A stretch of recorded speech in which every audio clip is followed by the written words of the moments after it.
1999 থেকে 2026 রাশিয়ার নেতৃত্বে পুতিন 27 বছর কাটিয়ে দিয়েছেন। ধারণা করা হয় 2036 সালে 83 বছর বয়সেও তিনি রাশিয়াকে নেতৃত্ব দেবেন। এত বড় একটা দেশে তার বিকল্প কি নেই? পুতিন মূলত কিভাবে টিকে আছেন, এবং শুধু টিকেই নেই, তিনি নিজেকে এমন এক অবস্থানে নিয়ে গেছেন যেখান থেকে তাকে সরানো প্রায় অসম্ভব মনে হয়। কিন্তু কেন? পুতিনের ক্ষমতার প্রথম এবং সবচেয়ে শক্তিশালী ভিত্তি হল সিলোভিদ। রাশিয়ান অর্থনীতিতে এই শব্দটি দিয়ে বোঝানো হয় নিরাপত্তা ও গোয়েন্দা সংস্থার লোকেদের। পুতিন নিজে একজন প্রাক্তন কেজিবি এজেন্ট। তিনি ক্ষমতায় আসার পর থেকেই তার চারপাশে অনুগত আমলা বা রাজনীতিবিদদের চেয়ে বেশি জায়গা দিয়েছেন গোয়েন্দা ও সামরিক বাহিনীর লোকদের। রাশিয়ার এফএসবি, পুলিশ এবং সামরিক বাহিনীর উপর পুতিনের নিয়ন্ত্রণ প্রশ্নাতীত। তবে তার সবচেয়ে বড় ট্রাম্প কার্ড হল রোজগোভার্দিয়া বা ন্যাশনাল গার্ড। প্রায় 3,40,000 সদস্যের এই বিশেষ বাহিনী সরাসরি পুতিনের কাছে রিপোর্ট করে। এদের কাজ বাইরের শত্রুর মোকাবেলা করা নয়, বরং দেশের ভেতরে যে কোনো বিক্ষোভ দমন করা। অর্থাৎ কেউ যদি পুতিনের বিরুদ্ধে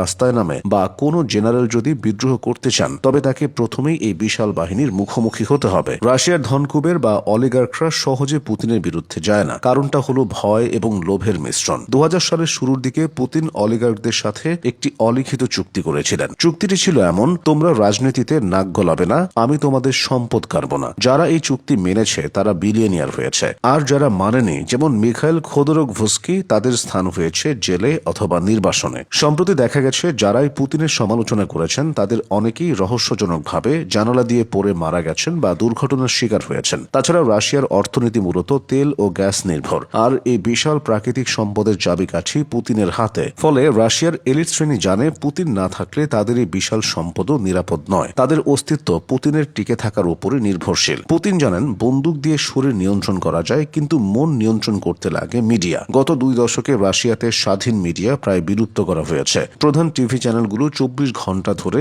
একটি নির্দিষ্ট ন্যারেটিভ বা গল্প প্রচার করে। সাধারণ রাশিয়ানদের বোঝানো হয় যে পুতিনকে সরানোর অর্থ হল রাশিয়ার পতন এবং 90-এর দশকের অরাজকতায় ফিরে যাওয়া। পশ্চিমা নিষেধাজ্ঞার কারণে রাশিয়ার অর্থনীতি ভেঙে পড়ার কথা ছিল, কিন্তু তা হয়নি। এর কারণ হল পুতিনের দক্ষ টেকনোক্রেট বাহিনী। বিশেষ করে সেন্ট্রাল ব্যাংকের প্রধান এলভিরা নাবিউলিনার মতো দক্ষ অর্থনীতিবিদরা রাশিয়ার অর্থনীতিকে সচল রেখেছেন। পুতিন চীনের সাথে বাণিজ্য বাড়িয়ে এবং ভারতের মতো দেশে তেল বিক্রি করে নিষেধাজ্ঞার ধাক্কা সামলে নিয়েছেন। সাধারণ মানুষের দৈনন্দিন জীবনে যেন খুব প্রভাব না পড়ে, সেদিকে ক্রেমলিন কড়া নজর রাখে। পুতিনকে সরানোর সবচেয়ে বড় বাধা হলো তার বিকল্প কেউ নেই। গত 20 বছরে পুতিন পদ্ধতিগতভাবে তার প্রতিটি রাজনৈতিক প্রতিদ্বন্দ্বীকে ধ্বংস করেছেন। অ্যালেক্সি নাভালনির মতো নেতাকে জেলে মৃত্যুবরণ করতে হয়েছে, বাকিরা কেউ নির্বাসিত, কেউ মৃত। রাজনৈতিক মাঠে কোনো সংগঠিত বিরোধী দল নেই। ফলে সাধারণ মানুষের মনে একটি ধারণা তৈরি হয়েছে যে পুতিন ছাড়া উপায় নেই। রাশিয়ার জনগণ পরিবর্তনের স্বপ্ন দেখার চেয়ে স্থিতিশীলতাকে বেশি নিরাপদ মনে করে। তবে পুতিনকে সরানো অসম্ভব নয়। ইতিহাসে দেখা গেছে স্বৈরাচারী শাসকরা বাইরে থেকে যতটা শক্তিশালী দেখায়, ভেতর থেকে ততটাই ভঙ্গুর হতে পারে। ইয়েভজেনি প্রিগোজিনের বিদ্রোহ দেখিয়েছিল যে এই সিস্টেমেও ফাটল আছে। কিন্তু বর্তমানে তার হাতে থাকা সিলোভিদ বাহিনী, মিডিয়া নিয়ন্ত্রণ এবং এলিটদের আনুগত্য তাকে এক অভেদ্য বর্ম দিয়ে ঘিরে রেখেছে। যতদিন এই 3টি উপাদান এক থাকবে, ততদিন ভ্লাদিমির পুতিন সম্ভবত ক্রেমলিনের মসনদেই থাকবেন।